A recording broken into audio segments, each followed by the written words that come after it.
I'm Ian Gordon. I'm Dental Director of Riverdale Healthcare, which is a corporate group of practices largely operating in the North Yorkshire and North East. I've been a dentist since 1984, established a number of dental practices before joining with Riverdale a couple of years ago.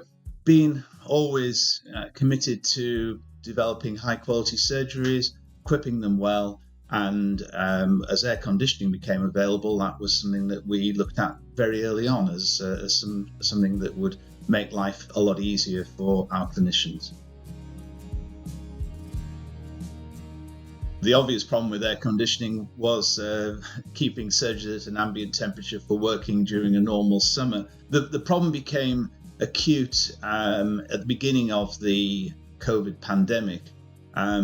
I was invited to join a webinar about air purification and how in South Korea they dealt with the SARS-1 pandemic by using air filtration, air purification to get back to normal much earlier than had perhaps been expected. And I was really interested in that whole technology.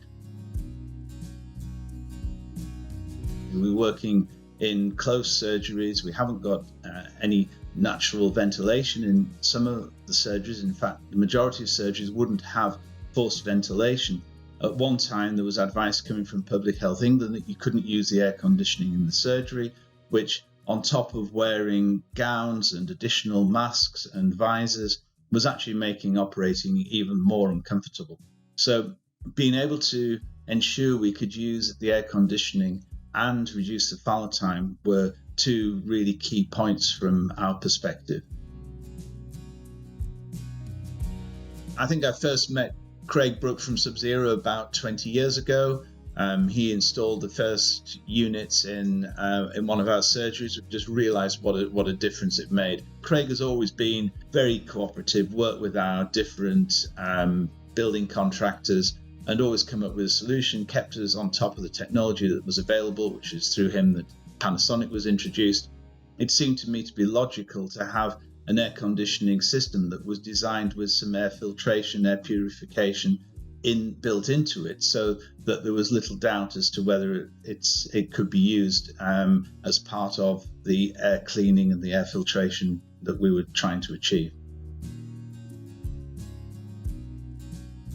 Patients, I find, are very aware of the requirement for ventilation, and there's a high degree of trust placed by patients coming into the practice that, against the backdrop of severe warnings about ventilation and about the virus, patients coming into the surgery are looking for reassurance, and every little thing that we can do helps.